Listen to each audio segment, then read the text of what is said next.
Hola, bienvenido a un nuevo video de Pixoguías.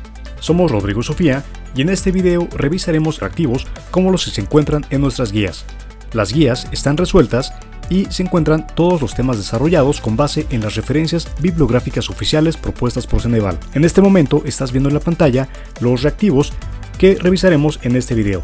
Los estás viendo rápidamente y puedes ver que contienen diagramas, 3 opciones de respuesta y son de la misma complejidad que el Excel Plus. A continuación veremos gráficamente cómo es la guía de texto, porque nuestros paquetes de guías contienen tanto los temas desarrollados como reactivo simulador. Ten en consideración que no importa el año en el que estés viendo este video, ya que nuestros materiales se actualizan constantemente.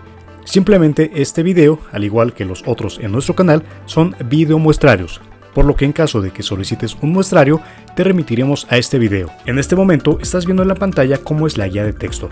Ten en consideración que todo el material es digital. Siempre se va a requerir una contraseña para poder abrir el documento. Puedes ver en este momento que las guías de texto contienen una portada y nuevamente indicamos, a pesar de que en este momento estás viendo que la guía dice 2025, no significa que para el año en el que estés viendo este video el material no sea vigente. ¿Por qué? Porque no podemos realizar un video cada año de las más de 300 guías que manejamos, pero puedes tener la seguridad de que cada año realizamos una actualización de todas las guías, a veces trimestralmente, a veces semestralmente y a veces anualmente, dependiendo del tipo de guía. Posteriormente vas a poder ver el temario, los temas desarrollados, se encuentra un índice y antes de cada tema se va a encontrar un globo de texto en el cual está indicada la referencia bibliográfica oficial propuesta por Ceneval, de la cual obtuvimos la información para el desarrollo de dicho tema. El material es vigente durante toda la vida. Por ejemplo, si tú descargas el material es tuyo y como se encuentra protegido bajo derechos de autor por el INPI, no lo puedes distribuir, no lo puedes vender, no lo puedes revender, pero lo puedes utilizar siempre. Sin embargo, si no lo descargas dentro del año en el cual lo adquiriste, los enlaces caducarán, entonces ten cuidado. Recuerda que desde 2016 nuestras guías son exclusivamente digitales y no físicas y no se envían por paquetería. El formato es PDF y pueden ser visualizadas en tabletas electrónicas, computadoras laptop y teléfonos inteligentes smartphone de diferentes marcas. También se pueden ver en computadoras de escritorio y lo puedes llevar en cualquier dispositivo. Sin embargo, no pueden ser visualizadas en Kindle, pero sí pueden imprimirse. Manejamos diferentes versiones. La versión básica, que contiene los temas desarrollados con base en la bibliografía oficial, 200 reactivos y 100% explicados. Son de la misma complejidad que el Excel Plus y KIM, es digital y puede imprimirse.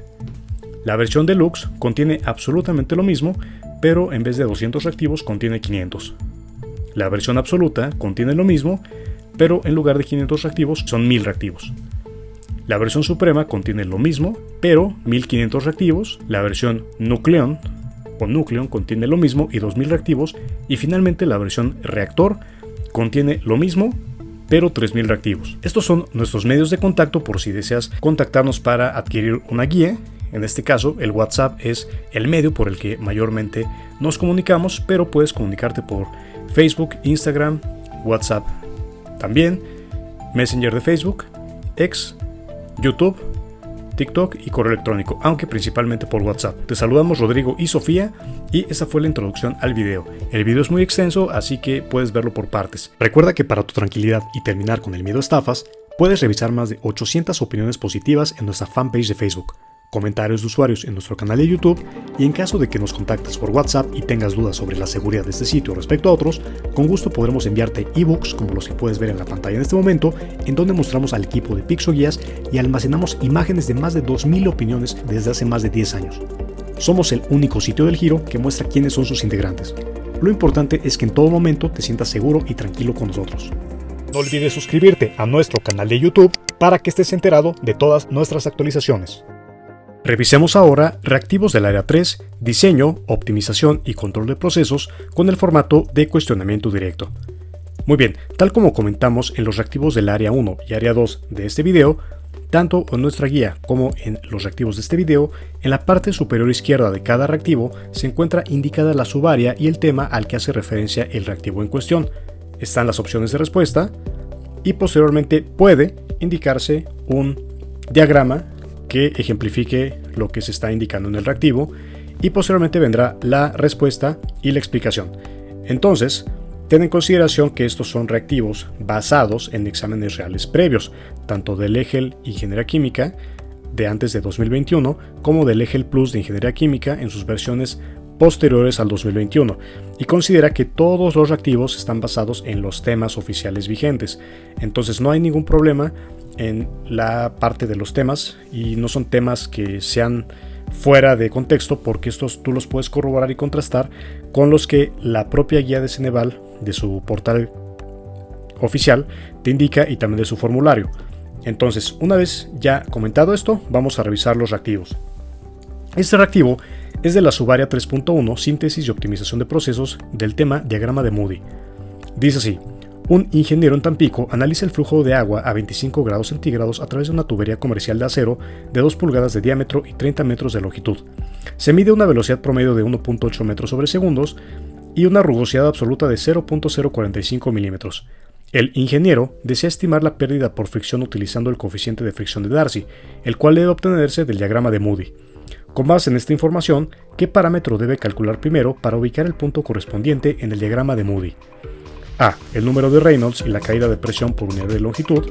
B. El número de Reynolds y la rugosidad relativa epsilon sobre D. O C. La pérdida de carga total y el caudal volumétrico. Bien, entonces tenemos aquí el diagrama de Moody, y sabemos que este sirve para encontrar el factor de fricción en el flujo de un fluido dentro de una tubería. Este diagrama tiene dos ejes principales. En el eje horizontal tenemos el número de Reynolds, RE, que nos dice si el flujo es laminar, de transición o turbulento, como podemos ver aquí. Y en el eje vertical tenemos el factor de fricción, F, que nos sirve para calcular la pérdida de energía por fricción. Y las líneas dentro del diagrama representan diferentes rugosidades relativas, epsilon sobre D, que es la rugosidad absoluta de la tubería dividida entre su diámetro interno, tal como podemos ver aquí. Aquí está el flujo laminar y las diferentes rugosidades. Bien, para usar correctamente el diagrama de Moody, primero debes calcular dos cosas. 1. El número de Reynolds, que se calcula con la fórmula R igual a densidad por velocidad por diámetro entre viscosidad. 2. La rugosidad relativa epsilon de entre D, que esto es igual a rugosidad absoluta entre el diámetro de la tubería. Y una vez que tienes el Reynolds y la rugosidad relativa, puedes ubicar el punto exacto en el diagrama de Moody y así encontrar el factor de fricción F para esa condición de flujo. Entonces, aplicado a este reactivo, el ingeniero en Tampico primero debe calcular Reynolds y por la velocidad el diámetro y las propiedades de agua a 25 grados y la rugosidad relativa con una de 0.045 milímetros y el diámetro de 2 pulgadas. Y por lo tanto, la respuesta correcta es la B. ¿Por qué? Porque tiene que ubicar u obtener el número de Reynolds y la relación rugosidad relativa. Este reactivo es de la Subárea 3.1, Síntesis y Optimización de Procesos, del tema Heurística para síntesis de secuencia de separación. Entonces tenemos aquí nuestro esquema y vamos a ver qué dice el reactivo. Una planta en Oaxaca se encuentra diseñando una columna de destilación para separar una mezcla ternaria compuesta por metano, etano y propano. Según las reglas heurísticas de síntesis de procesos, se desea reducir al mínimo la carga energética en la etapa de separación. Considerando los principios clásicos para determinar el orden óptimo de separación, ¿cuál de los siguientes criterios debe considerarse en la secuencia de columnas? Bueno, aquí parece como que se borró una letra, pero bueno, ¿cuál de los siguientes criterios debe considerarse en la secuencia de columnas? A. Separar primero los componentes que presentan puntos de ebullición cercanos para minimizar la diferencia térmica entre capas. B. Separar primero el componente de menor concentración en la mezcla, especialmente si es un contaminante o tiene alto valor económico. O C. Realizar primero la separación entre los componentes con la mayor diferencia de presión de vapor para facilitar la operación. Entonces la respuesta es la B, y la justificación es que en la síntesis de procesos de separación, una de las reglas heurísticas más aceptadas establece que cuando se tiene una mezcla multicomponente, debe separarse primero el componente presente en menor proporción si este es valioso, contaminante o si complica la separación posterior. Esto se debe a que su recuperación temprana permite disminuir la carga en las columnas subsiguientes, evitar recirculaciones innecesarias de trazas que aumenten y aprovechar el alto valor económico o la necesidad de purificación del componente traza. Por lo tanto, pues la respuesta correcta es la B. Ahora, separar los componentes con diferencia de punto de ebullición elevada, como sugiere el inciso C, es útil para facilitar la separación, pero no es la prioridad heurística cuando hay un componente traza relevante. La opción A es incorrecta, ya que separar primero los compuestos de puntos de ebullición cercanos es contraproducente porque eleva los requerimientos energéticos por la dificultad de separación. Muy bien, tenemos aquí un reactivo de diagrama psicrométrico o carta psicrométrica, tal como pudimos ver en los reactivos del área 1. Vamos a ver qué dice. Un ingeniero en una planta de secado en Querétaro utiliza el diagrama psicrométrico para analizar las condiciones del aire ambiente antes y después del paso por un deshumidificador. A partir de una medición inicial de 30 grados centígrados de temperatura de bulbo seco y 70% de humedad relativa, desea determinar el contenido de humedad del aire en kilogramos de vapor de agua por kilogramo de aire seco. ¿Qué parámetro debe ubicar primero en el diagrama para localizar el punto de operación inicial? A. Temperatura de bulbo húmedo y volumen específico. B. Temperatura de bulbo seco y humedad relativa. O C. Punto de rocío y entalpía del aire. Respuesta B. La justificación es que el diagrama psicrométrico es una herramienta gráfica que permite analizar las propiedades termodinámicas del aire húmedo, y para ubicar el estado del aire en el diagrama es necesario conocer dos propiedades independientes. En la mayoría de los casos, las dos propiedades son temperatura de bulbo seco, TBS, que es el eje horizontal, tal como se puede observar aquí, y la humedad relativa, HR, que se representa como líneas curvas en el diagrama, tal como se puede ver acá. Una vez ubicado ese punto, se pueden determinar otras propiedades como la humedad específica, que es kilogramo de vapor entre kilogramo de aire seco, temperatura de bulbo húmedo, entalpía de aire, volumen específico y temperatura de rocío. Entonces podemos ver aquí ya lo que se comentaba sobre la temperatura bulbo seco y pues bueno, las otras curvas que podemos ver aquí. Por ejemplo, aquí es humedad específica, que son gramos kilogramo de aire seco, y la humedad relativa, tal como podemos ver en estas curvas. Entonces, la opción B es la correcta, porque las opciones A y C corresponden a combinaciones posibles, pero menos comunes o indirectas para la primera ubicación del punto que podemos ver justamente aquí.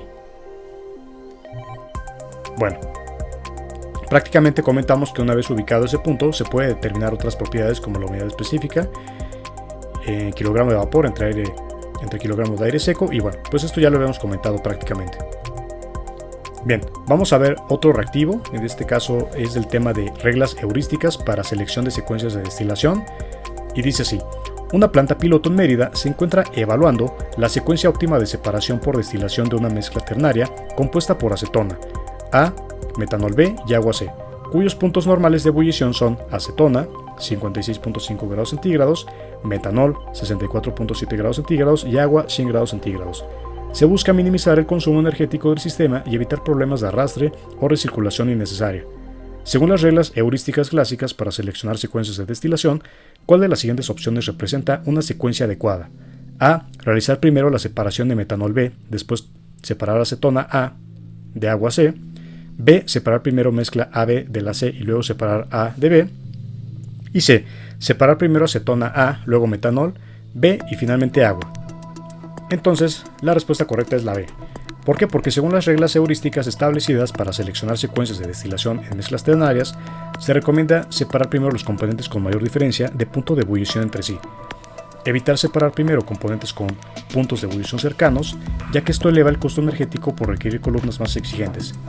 En caso de que haya un componente con punto de ebullición muy diferente a los otros dos, como en este caso el agua, lo óptimo es separarlo primero, dejando los otros dos para una segunda columna.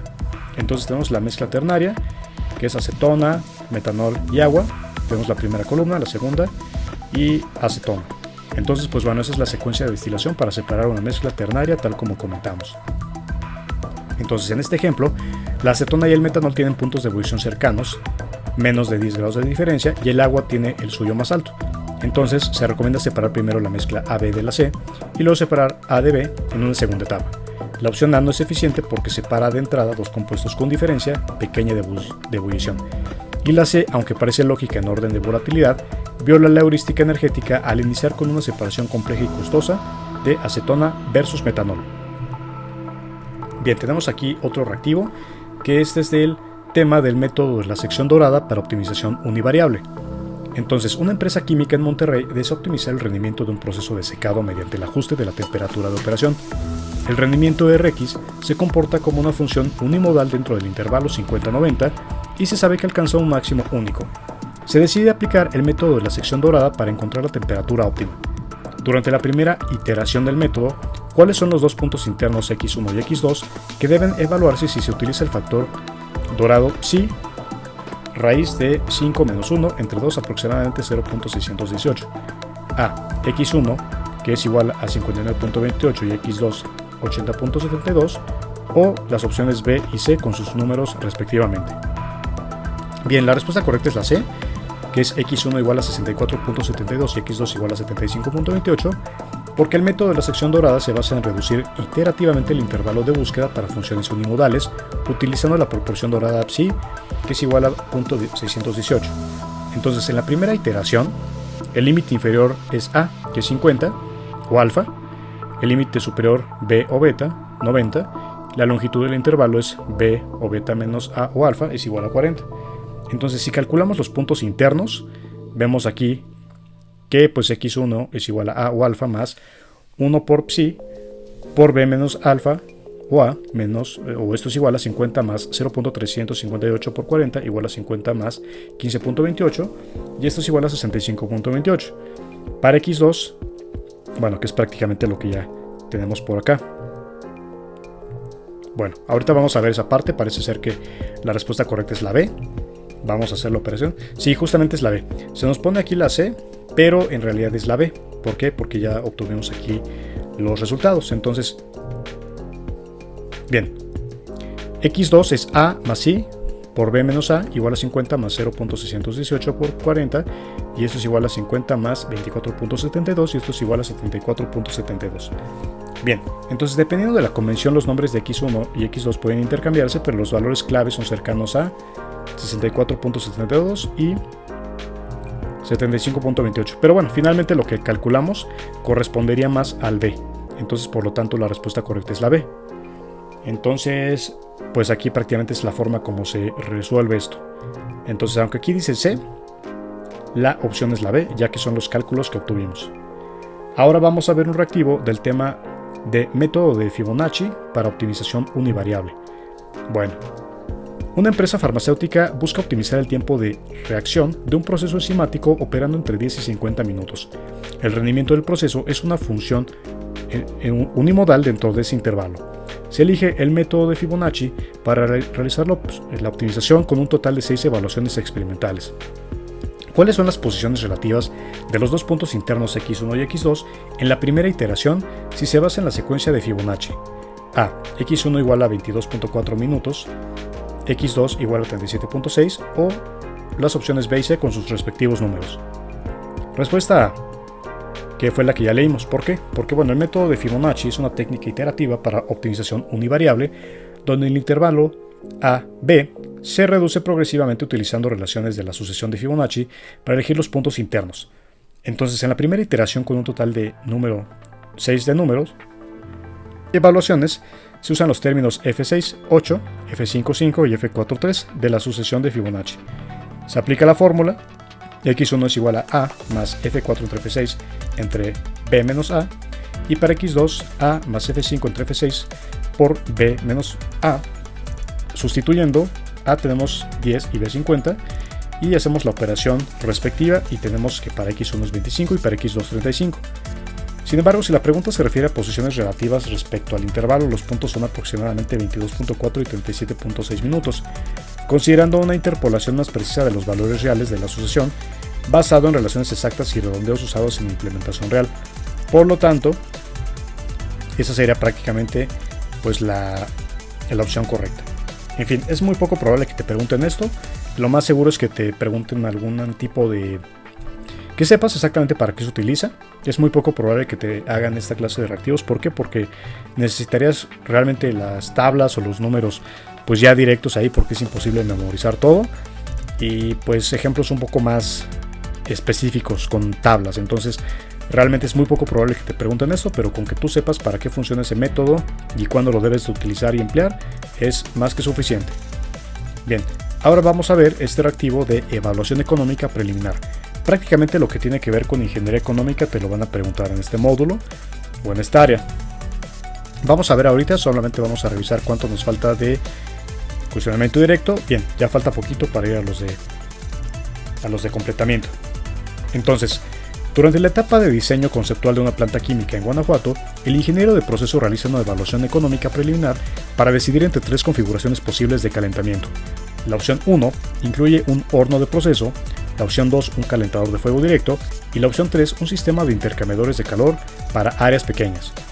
Considerando los costos base típicos reportados en literatura técnica, así como el tipo de servicio que prestan, ¿cuál de las siguientes afirmaciones es más adecuada para tomar una decisión en esta etapa inicial? A. El intercambiador de calor para áreas pequeñas suele tener el costo base más alto por su bajo coeficiente global de transferencia de calor. B. El horno de proceso tiene generalmente un costo base mayor que el calentador de fuego directo, aunque su eficiencia térmica sea comparable. O C. Los calentadores de fuego directo tienen costos de base mayores que los hornos de proceso, pero operan con menores riesgos de combustión.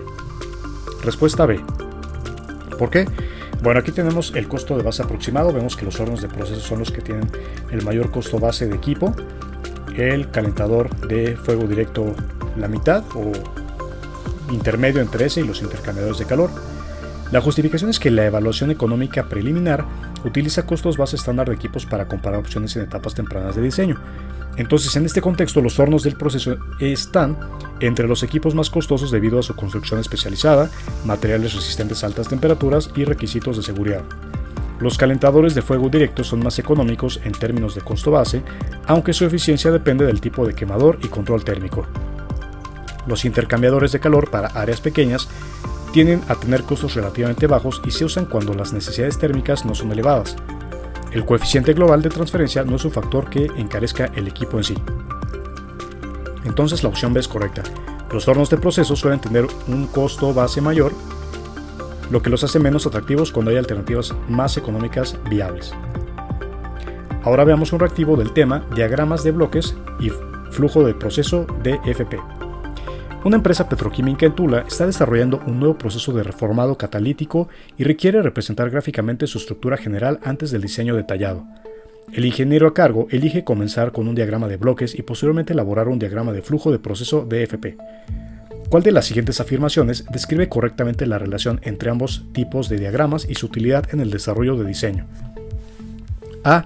El diagrama de bloques se utiliza únicamente en procesos eléctricos, mientras que el DFP se usa para representar balances de masa y energía. B.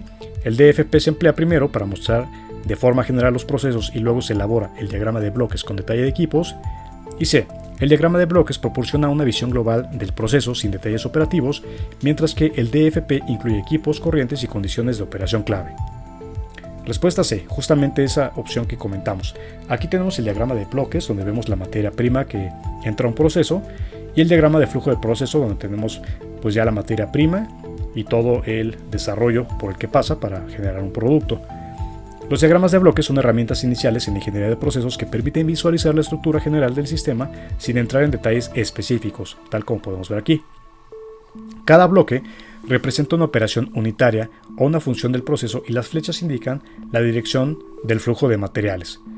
Por otro lado, el diagrama de flujo de proceso, como vemos por acá, es más detallado. Identifica equipos específicos como bombas, reactores o columnas y muestra las corrientes de entrada y salida, como vemos acá, con datos de operación como temperatura, presión y caudal. Entonces es la base para los balances de masa y energía y para el desarrollo posterior del DTI, que es el diagrama de tuberías e instrumentación. Por lo tanto, la opción C es la correcta. Bien, este es un reactivo del tema de modelado matemático de procesos. En una planta industrial de Jalisco se desea modelar matemáticamente el comportamiento dinámico de un tanque de mezcla continua donde entra una corriente líquida con concentración variable de soluto CIT.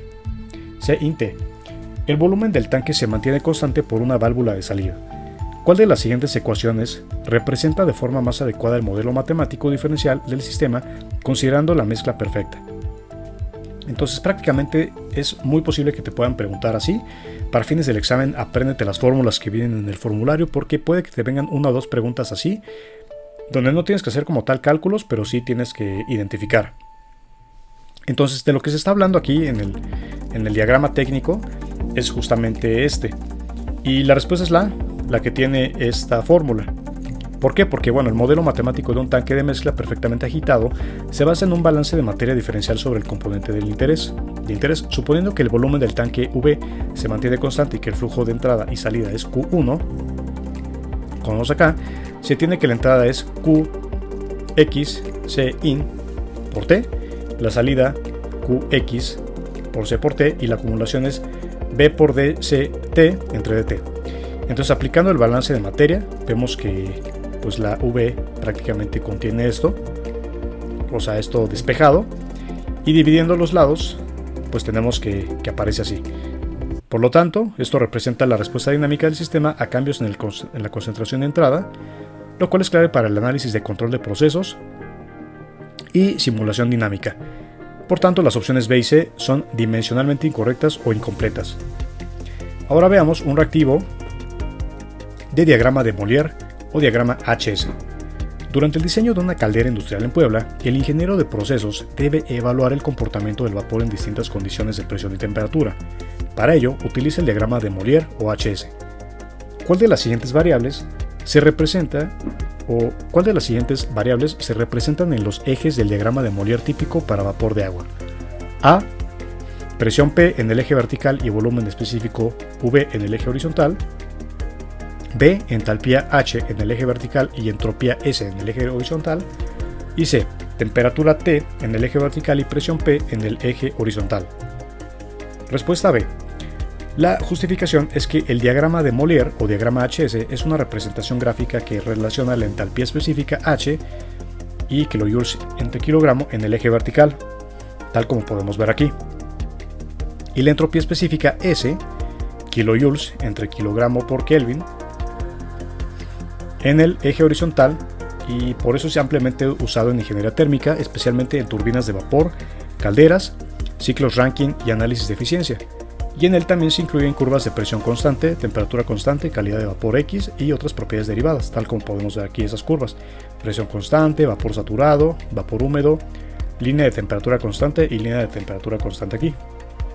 Las opciones A y C corresponden a otros tipos de diagrama, por lo tanto no forman parte de la respuesta correcta. Ahora revisemos reactivos del área 3, diseño, optimización y control de procesos con el formato de completamiento. Este reactivo es del tema automatización de procesos. En un sistema automatizado de control de temperatura para una planta de producción de polímeros, se emplean sensores de temperatura, un controlador proporcional integral derivativo, PID, una válvula motorizada y un actuador. El controlador recibe la señal del sensor, la compara con el valor de la consigna y genera una señal de control. Este tipo de sistema corresponde a una arquitectura de automatización conocida como sistema de control en lazo, espacio, en el cual el valor medido se retroalimenta para ajustar la variable manipulada. A. Abierto. B. Cerrado. O C. Distribuido. Respuesta B. Cerrado. La explicación es que la automatización de procesos implica el uso de sensores, controladores y actuadores para mantener las variables del proceso dentro de límites deseados sin intervención manual constante. En un sistema de lazo cerrado, el valor de la variable del proceso, por ejemplo la temperatura, se mide continuamente y se compara con el valor deseado, set point, así que la diferencia o error se utiliza para ajustar automáticamente la variable manipulada, por ejemplo, flujo de vapor. En contraste, en un sistema de lazo abierto no existe retroalimentación y las acciones de control no se corrigen con base en las salidas reales del proceso. La opción C, que es el sistema distribuido, se refiere a la arquitectura de control más general como DCS y no al tipo de lazo. Ahora veamos reactivos con el formato de ordenamiento. Bien, este es un reactivo del tema secuencia funcional de un sistema de control automático. Ordene cronológicamente los elementos funcionales que intervienen en un sistema de control automático en lazo cerrado desde la entrada hasta la respuesta final. Bien, vamos a la respuesta que es la A. Y nos dice que primero es 6. El operador define la señal de referencia o set point. 4. El comparador determina el error entre la referencia y la señal de salida. 3. El controlador genera una señal de control a partir del error detectado. 5. La señal de control activa al actuador. 1. El proceso responde a la acción del actuador y modifica la variable de salida. Y 2. El sensor mide la variable de salida y envía la señal al comparador. Entonces tenemos aquí el diagrama del proceso que sigue. y pues la justificación la podemos ver aquí y por qué sucede eso. Vemos que al final el sensor mide el nuevo valor de salida y lo envía nuevamente al comparador, cerrando el lazo. Este es un reactivo del tema diseño de trenes de separación por destilación multicomponente, y podemos ver prácticamente aquí el tren de destilación secuencial.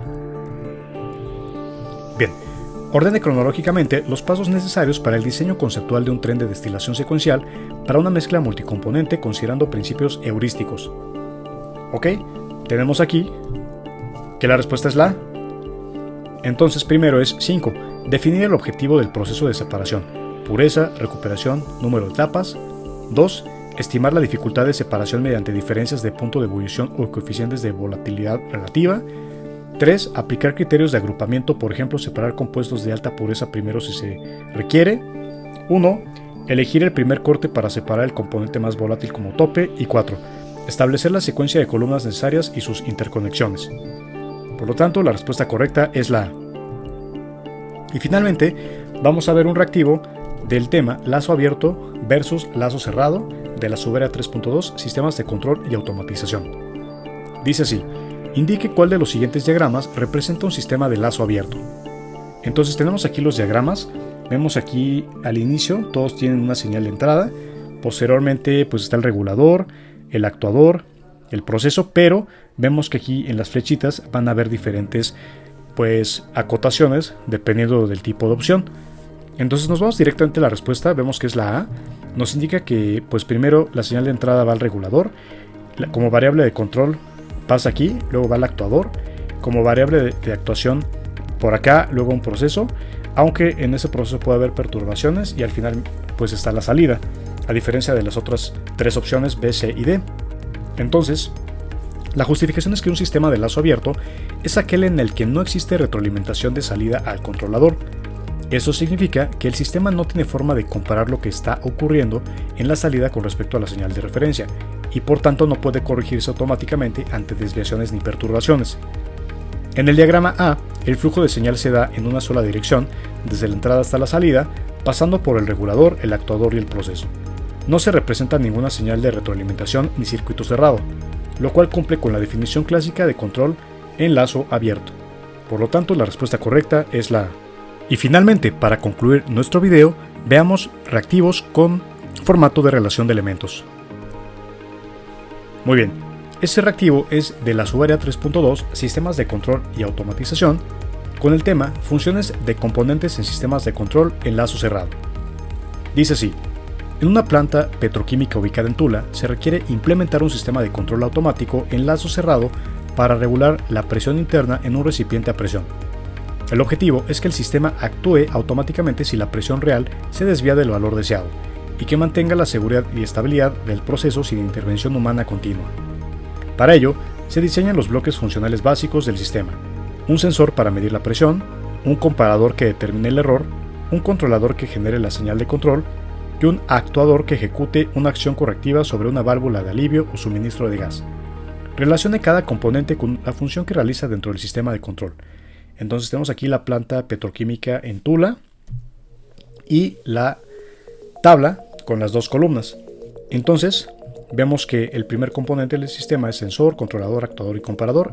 Tenemos las opciones y las funciones dentro del sistema de control. La opción correcta es la A. Entonces nos dice que el sensor, su función es C: medir la variable de salida del proceso, y en este caso la presión. 2. Controlador: recibir el error y generar una señal de control adecuada para reducirlo. 3. Actuador: con ejecutar físicamente una acción sobre el proceso como abrir una válvula o accionar una bomba. Y 4. El comparador: con calcular la diferencia entre el valor medido y el valor de referencia. Por lo tanto, la respuesta correcta es la A. Y finalmente vamos a ver el último reactivo de nuestro video para que ya se integren los 100 reactivos de este video. Este es un reactivo del tema de estrategias de optimización energética en destilación. Dice así: en una planta industrial ubicada en Coatzacoalcos, se ha planteado optimizar el funcionamiento de varias columnas de destilación para reducir el consumo energético y los costos de operación sin afectar la calidad del producto. Relacione cada estrategia técnica con el efecto o ventaja principal que aporta al sistema. Bien, entonces tenemos aquí nuestro diagrama. Pues prácticamente tenemos la estrategia técnica y la ventaja asociada.